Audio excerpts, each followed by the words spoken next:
On Sunday, March 3, triple jumper Thea LaFond became the first world champion for the island of Dominica. This was at the World Athletics Indoor Championships in Glasgow, Scotland. She joins us now via Zoom. Hello and morning, Thea.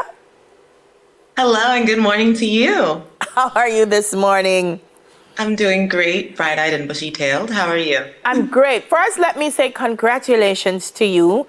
And how does it feel, not just winning, but being the history maker that you are for Dominica?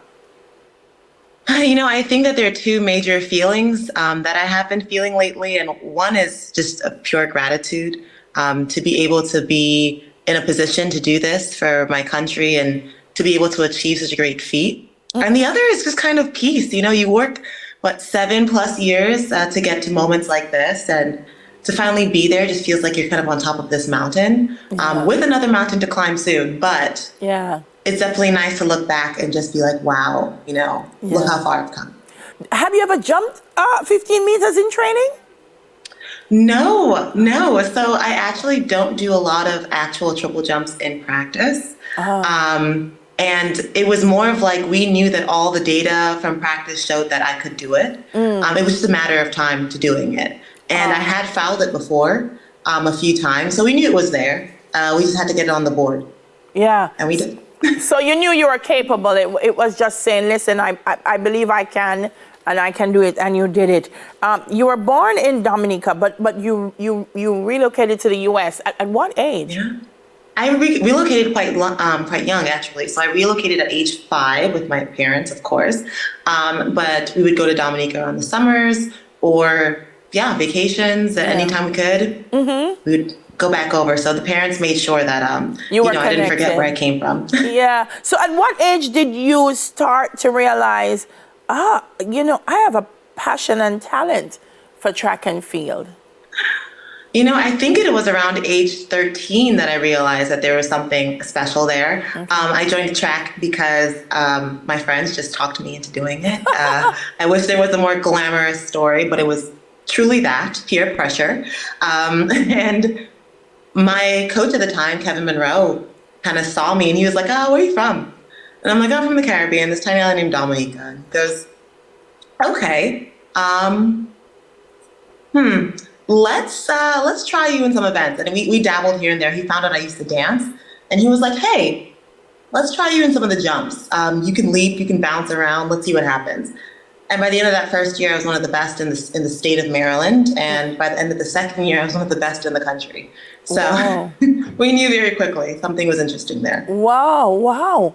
That's so amazing, because that's someone seeing the potential in you from something that's not even connected, because that's dance. And he said you can dance, so maybe you can jump? Yeah.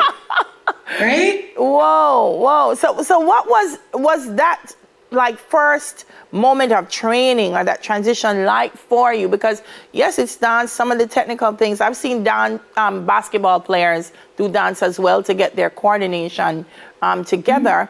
But just how much do you think that really helped you in terms of your technique and execution?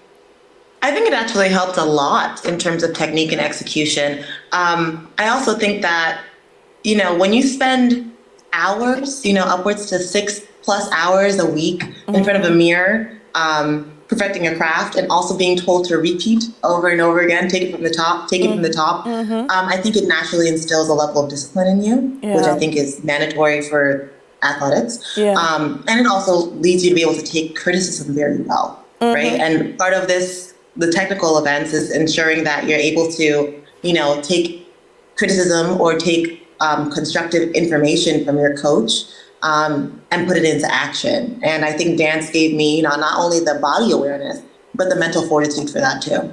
Excellent, girl. I'm a sports and arts person, so yay. You competed at the World Athletics stage at a pretty early age. Was it always triple jump, or did you also do other events? So for World Athletics, like any major world championships or even youth world championships, for me, yes, it was always triple jump. It wasn't always triple jump before. Growing up, I was also top in the country for hurdles, long jump, and high jump. Whoa. Whoa. And so there was always a good mix of, the explosive jumping events, if you will. But triple jump ended up being, something that just blew up into something amazing. So there were others, but none compared. No, Thea, you love the jumps. I do. Yeah. You were once an educator? Yes, What? I was. I only stopped about 2022, like January of 2022. So only about 2 or so years ago. But yeah, I used to teach special ed courses, and I also taught general ed courses at the local high school. And it was a way at the time to ensure that I had just good benefits, a little extra money in my pocket. And I'm not going to say that it was, maybe the healthiest of things, because when you're waking up really early in the morning and then in a classroom and then on the track, it was a lot. And plus sometimes, my students would ask me what I did over the weekend, and I would have to tell them I went to Finland to compete. And they would think I was joking because that was only 2 days ago, right? And so now, I did leave with the help of my Olympic committee, with, a lot more financial help to be able to focus on athletics. And it definitely has paid off. In 2 years, we've done some amazing things. I think you're amazing, because that's such a personal sacrifice.